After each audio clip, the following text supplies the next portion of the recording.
Hey everyone, in today's video, I wanted to show you how to load LUTs into your Ninja V recorder. It's a super easy process. All you need is one of these SSD drives that you should probably already have if you're using this as a recorder. And you could download LUTs from a computer from different websites that I'll show you. Put it here, there are free ones and paid ones. Put it here on a folder and then put it on this SSD drive and load them here. If you don't know about LUTs are what gives your footage a specific look. You could do this in post-production, but in this case, you will do it to view your footage a certain way. What you do here is, for example, on a Sony FS5, I'm gonna shoot log, S-Log3 in this case, it's gonna look very dull. These LUTs in this monitor are gonna give it some life depending on which ones used. Sony has a bunch of free ones that I'm gonna show you how to load in this video, for example, but there's a lot of paid ones to give very cinematic looks to your footage. This is just show you when you monitor your footage, it has that LUT built into it.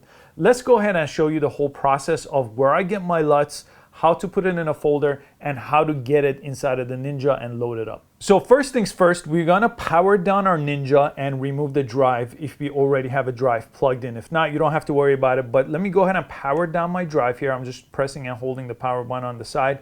And as soon as it powers down, you just have to go ahead and slide your SSD right here. I have the Sony ones. I'll link it to it in the description if you don't have one. These are about a couple $100 for 500 gigabytes. Very solid SSD drive right here. And I have one of these recorders. I actually have this old one from my Samurai recorder from back in the day, but it still works. But there's new ones that I'll link to the description that are card readers. This is basically a USB 3 card reader. It's gonna take this drive, you plug it in, and it's gonna show up on my desktop. So let's jump into the desktop. I wanna show you what to do next here on the computer. So now the hard drive is right here. This is the drive that I just plugged in. I'm gonna open it up. And what you wanna do is if you have an empty drive here, just go ahead and create a label. So I'm just putting new folder, and you wanna label it LUTs. As you can see, I already have a bunch of LUTs. I'm gonna erase this one. So when you create that folder, you wanna put your LUTs in different folders like this so it's nice and organized. All these different LUTs were downloaded from paid and free options here. I actually have a website that I like to use here. I'll just show you. It's called lutify.me, and here they have a bunch of free and paid LUTs. So if you come to the bottom, there's free. But I'll link to this in the description so you could just check out some of these LUTs if you can't find some of the ones I have. A lot of them I got from there, a lot of different ones I got from Sony, for example. But in this video, I wanted to show you how to add the Sony LUTs here. So let me go ahead and delete the Sony LUT. I'll show you how to bring it to this drive. So here's that Sony LUT pack on my Dropbox. So I'm gonna go ahead and copy this, and I'll bring it to this drive, and I'm gonna go ahead and paste it, or you could simply just drag it and bring it over here. So now you have the Sony LUTs on your SSD drive. It's not yet on your Ninja. That's the next step I'm gonna show you. But what you wanna do is I'm gonna close these windows, and you'll just go ahead and eject this drive right here, so you could then now take it from your reader onto your Ninja.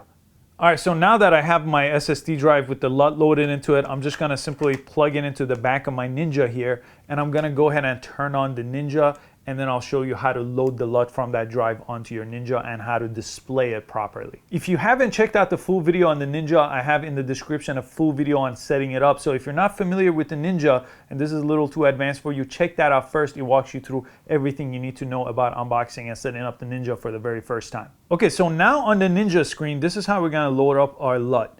On the top menu here where it says native, if you press native, it's gonna give you this menu here, and your LUTs are right over here.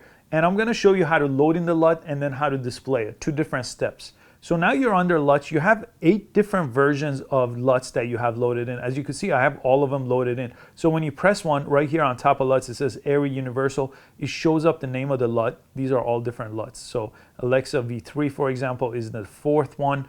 But to load a new one, press the folder option on one of them that you want to replace. You could only have 8 at any given time. So let me replace the 8th one here. I'm on that 8th one, and now I'm gonna press the folder icon here, and it's gonna override that. So make sure the one that you're selecting is okay to override. I'm gonna override LUT 8. I'm gonna press OK. Now it's gonna give me this folder. This is again the folder structure as I showed you how to make on the drive. So it was the LUTs. If I double click that, click once, click again, and you will have all the LUTs that you have on that drive. So if you only have one, you'll see one folder. But the Sony LUTs that I could double click. This is coming right from the drive. and then I could pick one here. So I'm shooting S-Log3, for example. So I'll choose this last one, Sony EE S-Log3C. I'll just double click that, and it's gonna load the LUT. It's gonna take a few seconds to load that right onto my device. So now, here's LUT 7 and here's LUT 8. LUT 8 is Sony EE S-Log3C Rec 709, what I just uploaded right now from that drive. And now if I could jump in between these, you could see they're all different. But there's not displaying, nothing's happening to my image, because we have to do one last thing here. Go to monitor, and right now it's showing you the native S-Log connection, so it's on native. If you press Rec 709, it's gonna show you a Rec 709. But if you wanna show your LUT pack, you'll just have to press LUT right here. And now it's showing you the S-Log3. Now if I go back to the LUT under the monitor, I'm on 8, but if I wanted to see the other ones, I can. These are all the other ones. So if I loaded multiple ones from my drive, I could jump between them. But 8 is the recent one that I uploaded.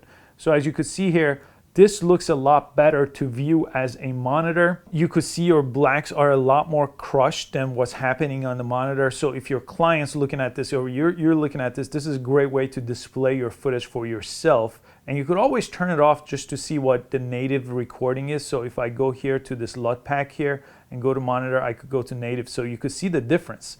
This is just a very dull image. It is still recording this. This is just for monitoring this LUT pack. It's not baked into your footage, but the native version looks like this. This is what you're recording. So in post, in Premiere, if you type in and put in that exact same LUT that I actually use inside of Premiere, you could actually have this exact look come out of your image. And it's that simple to load your favorite LUT onto your Ninja 5. I hope you found this video useful. Make sure you subscribe to this channel. I post easy to follow filmmaking videos just like this one multiple times a week and show you all the latest, greatest equipment and how to be more successful in your video production. And I hope to catch you on the next video. Thanks so much for watching.